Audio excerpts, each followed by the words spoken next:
सतगुरु रामपाल जी भगवान का कलयुगी परिवार, उनके बेटा बेटी, भाई बंधु, रिश्तेदार, जवाई, आपके नामदान संचालक, आपके कोऑर्डिनेटर, ये सब के सब लोग काल भगवान की नौकरी कर रहे हैं। अपने धार्मिक धंधे को आगे बढ़ाने के लिए, अपने स्वार्थों को आगे रख के ये लोग चल रहे हैं। आप लोग इनको फ्री के मजदूर मिले हुए हैं, ये पुस्तकें बांटने के लिए। ये टीवी चैनलों पे इन्होंने जो सत्संग चला रखे हैं ना, ये कोई दुनिया को ज्ञान समझाने के लिए नहीं है। अगर इनको खुद को ज्ञान होता तो बरवाला कांड ही नहीं होता। अगर इनको खुद को ज्ञान होता तो पुण्यात्माओं ये घटिया राजनीति गुरुदेव के जेल जाने के बाद नहीं करते। ये गुंडों की सीबीआई जांच का समर्थन भक्तों से नहीं करवाते। ये भक्तों का रक्तदान और खून वगैरह दान करवा के मोटे पैसों पे प्राइवेट हॉस्पिटलों को नहीं बेचते। ये अपने धार्मिक धंधे को इतना महत्व नहीं देते। इस भक्ति मार्ग में सबसे बड़ा रोड़ा यदि कोई है तो सतलोक आश्रम मैनेजमेंट हरियाणा है। कुछ भाई बहन अपनी अल्प बुद्धि के चलते ये कह देते हैं कि सतलोक आश्रम मैनेजमेंट हरियाणा ने तो इतने भगत जोड़ दिए, तुमने क्या कर लिया? मैनेजमेंट ने 5 लाख भगत जोड़ दिए बरवाला कांड के बाद। पुण्यात्माओं, इन्होंने जोड़े नहीं, इन्होंने तो तोड़ दिए। जोड़े तो भगवान ने थे भगत ज्ञान दे दे के 27 साल से। इन्होंने तो 2014 में बरवाला कांड करके भक्तों को परमात्मा से तोड़ दिया, दूर कर दिया। और आज लगातार 7.5 साल से भगत समाज से उल्टे कुक्रम करवा करवा के उनको तोड़ते ही जा रहे हैं। पुण्यात्माओं, विचार करो, आप जो अपने छोटी सोच से बातें बोल देते हो कि ये भगतों को जोड़ रहे हैं और कह रहे हैं इन्होंने 7 साल में 5 लाख लोग जोड़ दिए नामदान केंद्रों से। पुण्यात्माओं, विचार करो, 7 साल में सतलोक आश्रम मैनेजमेंट हरियाणा ने एडी से चोटी का जोर लगा के हम मान लेते हैं 5 लाख लोग जोड़ दिए, 10 लाख जोड़ दिए। 7 साल में 10 लाख। हिंदुस्तान की जनसंख्या 140 करोड़ और ये 7 साल में जोड़ रहे हैं 10 लाख। इनके हिसाब से तो पुण्यात्माओं 700 साल में भी पूरा हिंदुस्तान नहीं जुड़ेगा। अकेला हिंदुस्तान ही इनके हिसाब से 700 साल में नहीं जुड़ने वाला। और परमात्मा ने जोड़ना थोड़े से समय में पूरी दुनिया को। तो पुण्यात्माओं, परमात्मा का मिशन इनके अनुसार चलेगा या परमात्मा के अनुसार चलेगा? ये लोग जोड़ नहीं रहे, ये तोड़ रहे हैं। अरे भगत तो परमात्मा ने बनाए थे, इन्होंने तो बिगाड़ दिया। गुरुदेव ने सत्संग में कहानी बताई। एक साधु था, पहले लोग ऐसे ही पैदल यात्रा किया करते थे। तो एक साधु लेके अपने हाथ में कमंडल और किसी दूसरे स्थान को जा रहा था। रास्ता काफी लंबा था। जंगल में उन्होंने देखा एक झोपड़ी सी बनी हुई है। साधु ने सोचा हो सकता है कोई परिवार रहता होगा, थोड़ा जलपान कर लेते हैं, 1-2 घंटा आराम कर लेते हैं, फिर आगे की यात्रा करेंगे। ये सोचकर साधु वहां चला गया। वहां जाके देखा तो वहां पे 3-4 युवा लड़के बैठे हुए थे। तो युवा लड़कों ने कहा कि आओ महाराज, आओ आओ, बैठो बैठो बैठो बैठो। तो साधु ने कहा कि भाई तुम अकेले यहाँ पे क्या कर रहे हो जंगल में? उन्होंने कहा जी हम लोग मुर्गा बना रहे हैं, मुर्गा बना रहे हैं, मुर्गा। अब साधु बेचारा भोला भाला, मांस मिट्टी से दूर था। अब उसने सोचा है भाई हमने तो सुना है कि मुर्गा तो भगवान बनाता है, ये पशु पक्षी जानवर ये योनियां तो परमात्मा बनाता है। साधु ने कहा कि साधु ने मन ही मन में सोचा कि मैंने तो सुना है कि भगवान बनाता है मुर्गा, और ये कह रहे हैं कि हम मुर्गा बना रहे हैं, तो चलो देखेंगे आज ये कैसा क्या मुर्गा बनाते हैं। तो साधु वो चमत्कार देखने के लिए वहां रुक गया। 10, 15, 20 मिनट बाद में वो लड़के एक थाली के अंदर मुर्गा डाल के लेके आए, बोटी बोटी। बोला लो महाराज, मुर्गा बन के तैयार है। तो महाराज ने सर पे 3 थप्पी मारी और कहा रे नालायको, अरे तुमने बनाया कहां, तुमने तो बिगाड़ दिया। अरे ये मुर्गा तो भगवान ने बनाया था, नालायको तुमने तो उस भगवान के बनाए गए मुर्गे को बिगाड़ दिया। साधु वहां से चल दिया। पुण्यात्मा, वो साधु तो समझदार था इसलिए वहां से चल दिया। मैं कहता हूं अगर आज की संगत अगर वहां होती तो मुर्गे की बोटी बोटी खा जाती, नहीं छोड़ती, और कहती बहुत शानदार बनाया, गजब बनाया। तो पुण्यात्माओं, उस मुर्गे की तरह इस नालायक सतलोक आश्रम मैनेजमेंट हरियाणा ने, गुरुदेव के परिवार वालों ने संगत को बिगाड़ दिया।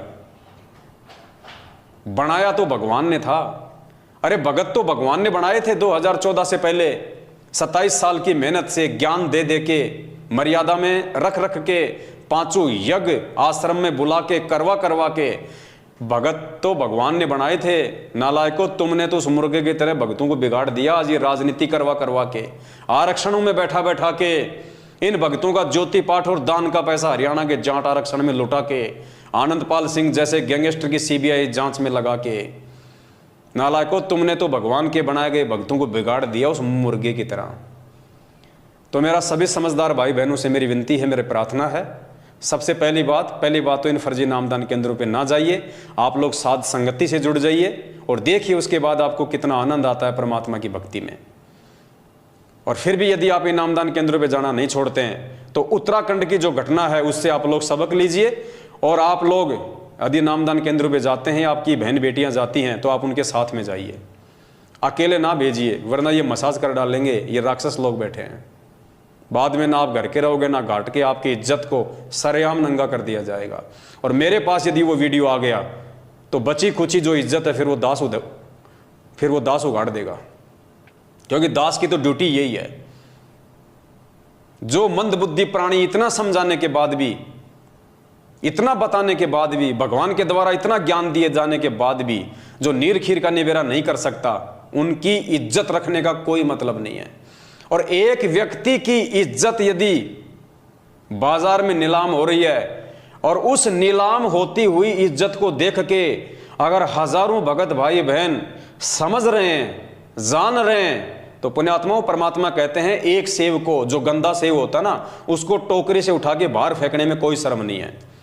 तो अगर इन जैसे एक आध भक्तों की इज्जत को अगर समाज में अगर उगाड़ भी दिया जाए तो समाज समझेगा, समाज जानेगा, पहचानेगा कि वास्तव में संत रामपाल जी की आड़ में क्या खेल चल रहा है। जेल में बैठे हुए संत रामपाल जी की आड़ में बाहर ये फर्जी नामदान केंद्र खोल के अपने धार्मिक धंधे के लोग कैसे उनको बदनाम करने में लगे हुए हैं, कैसे लोग भक्तों के साथ में ऐसी घटिया हरकतें करने में लगे हुए हैं, कैसे लोग भगत समाज की मर्यादाओं को तार कर रहे हैं। तो पुण्यात्माओं, समय नहीं है, विनाशकारी समय बेहद नजदीक है। बाद में रोओगे, पछताओगे। ये संदेशे बार बार नहीं मिलेंगे आपको आने वाले समय में, क्योंकि विश्व युद्ध छिड़ेगा। किसी का बाप नहीं रोक सकता विश्व युद्ध, खुद गुरुदेव भी विश्व युद्ध को नहीं रोकेंगे, क्योंकि आदरणीय गरीबदास जी महाराज जी के माध्यम से परमात्मा ने 300 साल पहले ही असुर निकंदन रमैणी में लिख दिया था, आवेगा काबुल से, आवेगा दक्खन से दीवाना काबुल का, काल किल किलियम गल है तुर्काना, किल किलियम अवतार कला, जीतन जंग झुंझुमला। ऐसा पुरुष आया कहता है गरीबदास, दिल्ली मंडल होई विलास नी कलंक राय। परमात्मा ने तीसरे विश्व युद्ध की भविष्यवाणी की हुई है। असुर निकंदन रमैणी का सरलार्थ पढ़ लेना इन चौपाइयों का, कि आवेगा दक्खन से दीवाना काबुल का, पढ़ लेना अच्छे से कान खोल के। पूरे विश्व में टहलका मचेगा, ज्यादातर मुस्लिम कंट्रियां आपस में कट के मर जाएंगी। अमेरिका, चीन और रसिया 90% इसका सत्यानाश होगा, नष्ट होगा, बचे कुचे लोगों को भारत शरण देगा।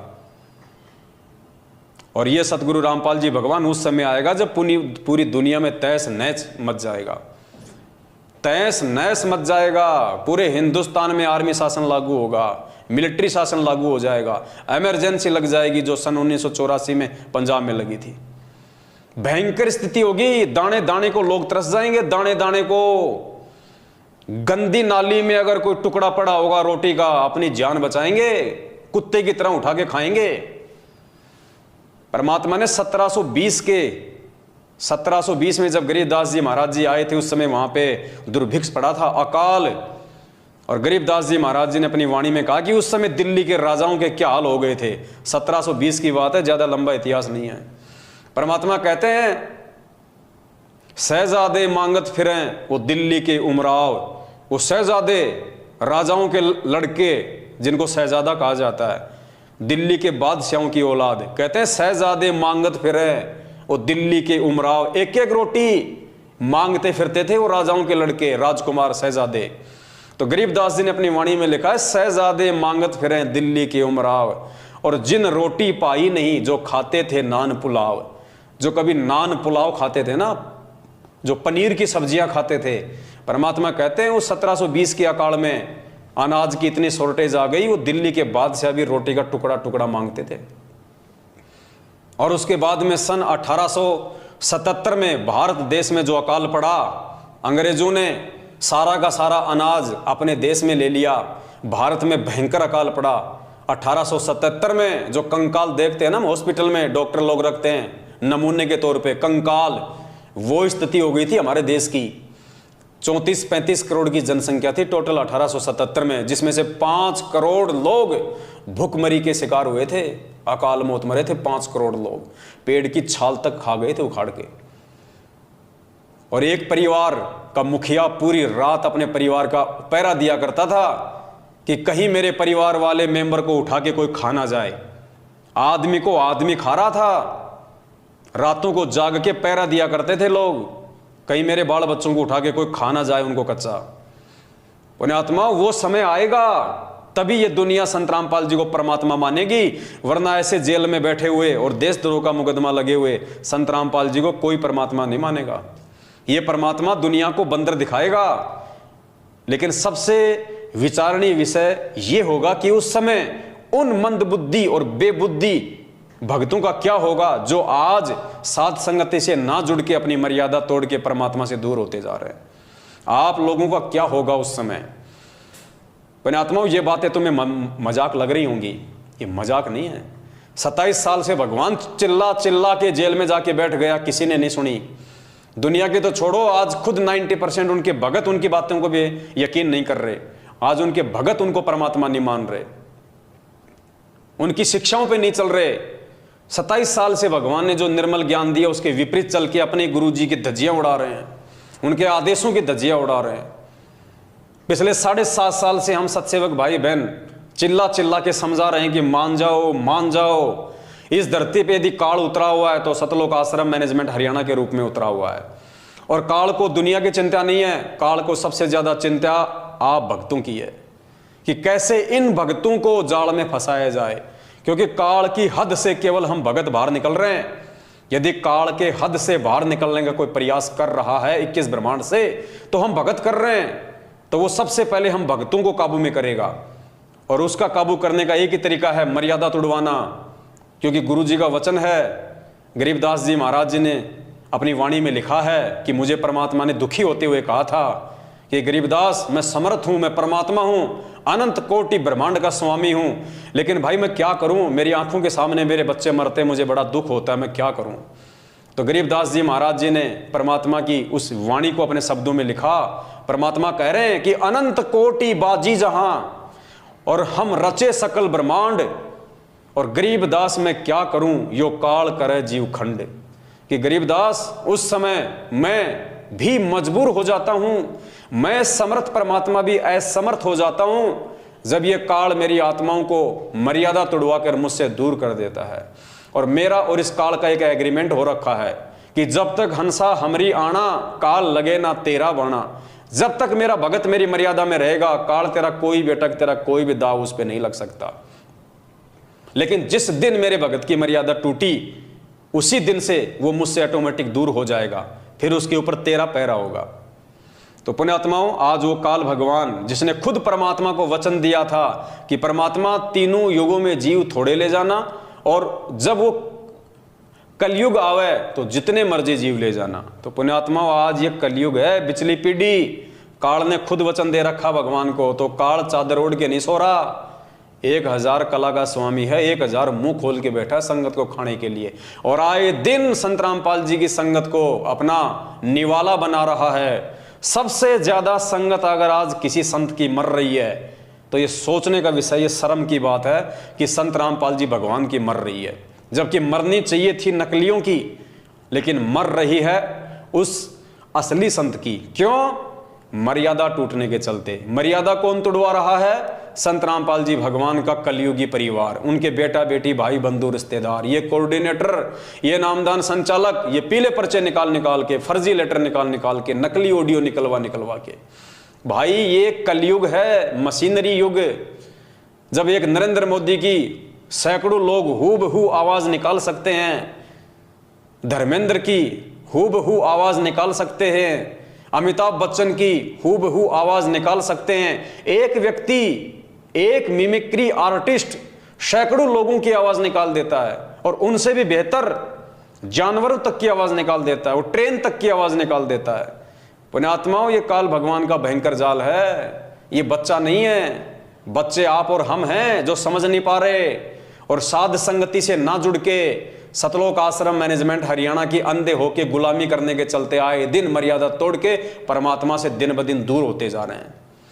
और अगर यही स्थिति रही तुम्हारी तो देखना पुण्यात्माओं, ये पीले पर्चे मीठा जहर है। तुम्हारा कोऑर्डिनेटर ये स्लो पॉइजन है, एक दिन तुम्हें निगल जाएगा। परमात्मा ने गीता अध्याय नंबर 2 श्लोक नंबर 53 या 47 पढ़ाया कि जिस प्रकार एक जलाशय गर्मी के महीने में धीरे धीरे उसका पानी कम होता जाता है, धीरे धीरे, और वो खाली हो जाता है, और खाली होते का निशान भी दिखाई नहीं देता। ठीक इसी प्रकार पुण्यात्माओं, ये सतलोक आश्रम मैनेजमेंट हरियाणा तुम्हारे को परमपिता परमेश्वर के आदेशों की आड़ में जो मीठा जहर पिला रहा है, राजनीति का, आरक्षणबाजी का, रक्तदान का, देहदान का, गैंगस्टरों की सीबीआई जांच का, ज्योति का, पाठ का, पुण्यात्माओं ये स्लो पॉइजन है। और ये स्लो पॉइजन एक दिन तुम्हारी नसों में इस कदर बैठ जाएगा, तुम स्वतः ही स्थिर हो जाओगे। तुम ना घर के रहोगे ना घाट के, और फिर कभी ना कभी काल भगवान के कहर का शिकार हो जाओगे, और पीछे से तुम्हारे नाम का एक पीला पर्चा निकाल दिया जाएगा, सतलोक चला गया, सतलोक चला गया, परमात्मा की आत्मा सतलोक चली गई। एक्सीडेंट में मर जाए वो भी सतलोक, नहर में कूद के मर जाए वो भी सतलोक, दोनों पति पत्नी लड़ाई झगड़ा करके मर जाएं वो भी सतलोक। अरे फिर भक्ति की जरूरत क्या है, फिर तो दुनिया मर रही है, वो भी सतलोक की जारी होगी सीधी। पुण्यात्मा कुछ नहीं है, किसी का कुछ नहीं बिगड़ेगा, सिर्फ तुम लोग अपना बिगाड़ लोगे। अभी समय है तुम लोगों के पास में, परमात्मा ने बहुत बड़ी मेहर कर रखी है संगत में। जो अच्छी आत्मा है उनके लिए परमात्मा ने एक ऑप्शन दे रखा है साध संगति का। देखो ये काल भगवान का कितना भयंकर तांडव है। उस परम संत को देशद्रोह का मुकदमा लगवा के देश और दुनिया में उसको बदनाम करवा दिया ताकि कोई उसके सत्संग ही ना सुने। आज गुरुजी के नाम से यानी संत रामपाल नाम से दुनिया को इतनी नफरत है, नाम सुनते ही उनको 11,000 वोल्ट का झटका लगता है। इतना बदनाम करवा दिया काल भगवान ने अपनी साजिश के तहत कि कोई उसके विचार ना सुन ले, कोई उसके सत्संग ना सुन ले, क्योंकि काल को पता है कि इसके सत्संगों में दम है, इसके विचारों में दम है। और जिस व्यक्ति ने संत रामपाल जी के विचार सुन लिए, सत्संग सुन लिए, तो आत्मा तो परमात्मा की वो फड़क जाएगी और मेरे जाल से बाहर निकल जाएगी, भगवान की शरण में आ जाएगी, मेरा निवाड़ा मेरे मुख से निकल जाएगा। तो पुण्यात्माओं इंटरनेशनल स्तर पे यानी सामाजिक स्तर पे तो उसने परमात्मा को बदनाम करवा के और साइड में कर दिया, देशद्रोह का मुकदमा लगवा के। अब संगत में कोई ना समझ ले वास्तव में परमात्मा के सत्संगों को, परमात्मा के सत्संगों के सार को, इन शब्दों के सार को, गूढ़ रहस्यों को जो गुरु जी को परमात्मा साबित करते हैं, इस दास को उसने गुरुद्रोही घोषित करवा दिया। और आज इस पवन दास का नाम संगत में उतना ही बदनाम है, लोग उतनी ही नफरत करते हैं संगत वाले इस पवन दास नाम से जितनी जगत वाले संत रामपाल नाम से नफरत करते हैं। उन पे देशद्रोह का मुकदमा, मेरे ऊपर गुरुद्रोही का तमगा। लोग उनके सत्संग तक नहीं सुनते, इतनी नफरत करते हैं। संगत वाले मेरे वीडियो तक देखने से डरते हैं, इतनी नफरत करते हैं। ये काल भगवान का भयंकर षड्यंत्र है। और जिस जिस आत्मा ने षड्यंत्र को समझ लिया, इस जाल को तोड़ दिया, पुण्यात्माओं, उसी का मोक्ष संभव है। ये बहुत भयंकर साजिश है काल भगवान की। तुम्हें बाद में पता चलेगा, जरूर पता चलेगा, यदि तुम जीवित रहे तो। अगर जीवित रहे तो तुम्हें इस हकीकत का भी पता चलेगा, यह सच्चाई भी सामने आएगी।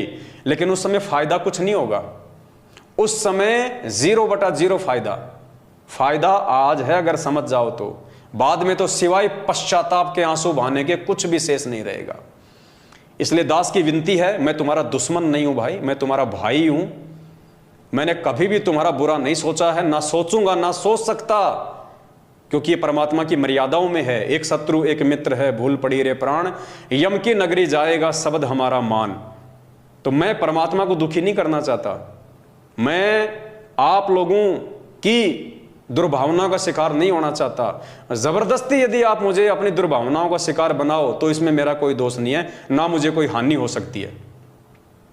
इसलिए मेरी आप सभी भाई बहनों से हाथ जोड़ के विनती है, आप जितने भी सतलोक आश्रम मैनेजमेंट हरियाणा के पीछे चल रहे हैं, पुण्यात्माओं आंखें खोलो।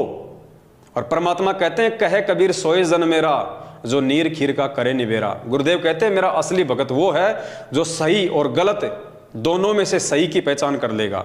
तो पुण्यात्माओं, तुम्हारे को तो सही देखने भी नहीं दिया जा रहा, सही बात को तो तुम्हारे हाथ भी नहीं लगने दिए जा रहे।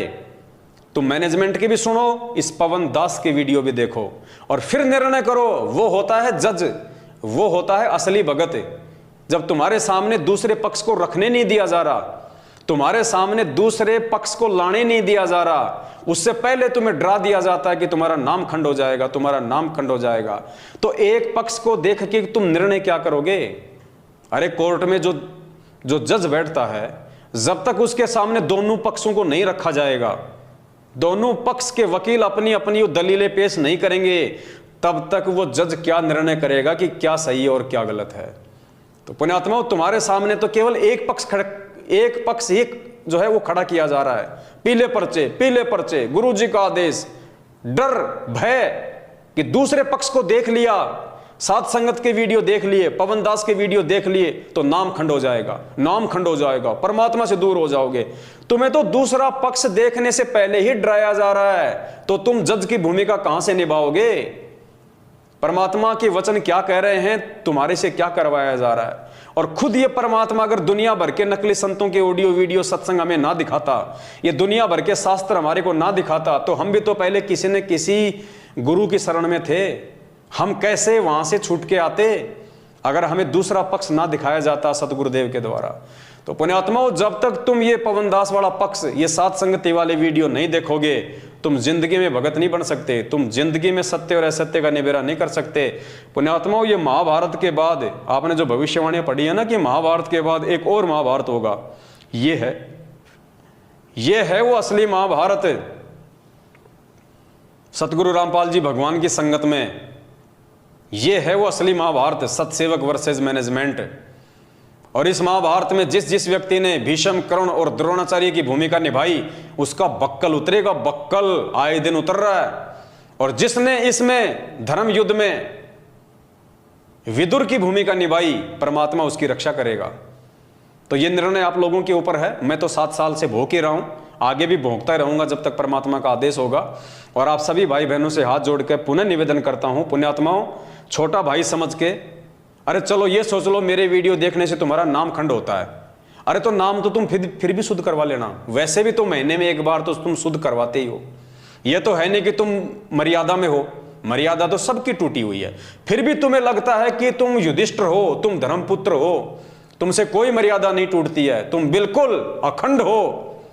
तो भाई दास की विनती है, एक बार तो नाम खंड कर लो, देख लो इस दास के वीडियो, उसके बाद में नाम शुद्ध करवा लेना। व्यवस्था तो है ही नाम शुद्ध करवाने की, ऐसा तो है नहीं कि व्यवस्था नहीं है। जगह जगह इन्होंने गली गली में नाम शुद्ध करने की व्यवस्था कर रखी है। आराम से जाना, और तुम्हें लगे कि पवन दास के वीडियो में कोई दम नहीं है, कोई सच्चाई नहीं है, हमारे मतलब की कोई चीज नहीं है, तो जाके अपना नाम शुद्ध करवा लेना। और वैसे भी नाम शुद्ध करवाने की जरूरत नहीं है। परमात्मा कहते हैं जब तक दोनों पक्षों की देखोगे नहीं, जब तक सही और गलत को देखोगे नहीं, तो मालूम कैसे पड़ेगा? तो मात्र सही और गलत को देखने से नामखंड नहीं होता। सही और गलत को देखने के बाद में यदि आप सही को छोड़ के और आप गलत का साथ दोगे, तब आपकी मर्यादा खंड होगी। तो वो निर्णय तो फिर आप स्वयं कर लेना कि कौन सही और कौन गलत है। इसलिए पुण्यात्माओं, दास की विनती है, बाकी आपके अपने संस्कार, आपकी अपनी मर्जी। तुम कुएं में पड़ोगे तो मैं जबरदस्ती नहीं कर सकता भाई, तुम जहर खाओगे तो तुम मरोगे। दूध पीने वाला पवन दास नहीं मर सकता, अमृत पीने वाले मेरे भाई बहन नहीं मर सकते, जो जहर पिएगा वो मरेगा। तो भाई निर्णय कर लेना, समय ज्यादा नहीं है। तुम लोग मैनेजमेंट के साथ मिलकर जहर पी रहे हो या साध संगतियों में आके अमृत पान कर रहे हो। बस दास की इतनी सी विनती है। बाकी आप सभी लोग समझदार हैं, ये कलयुग की पिछली पीढ़ी है, गोबर कोई नहीं खाता, सब लोग अनाज खाते हैं, इतनी बुद्धि सब रखते हैं। फिर भी बीच बीच में समझाने की आवश्यकता जहाँ पड़ेगी दास समझाता रहेगा। बस आज के लिए इतना, फिर परमात्मा दया करेंगे, फिर आप सभी भाई बहनों के सामने एक नई जानकारी, एक नया वीडियो लेके आएंगे। तब तक के लिए दास को दीजिए आज्ञा बंदी छोड़। सतगुरु रामपाल जी भगवान की जय हो। सत साहिब।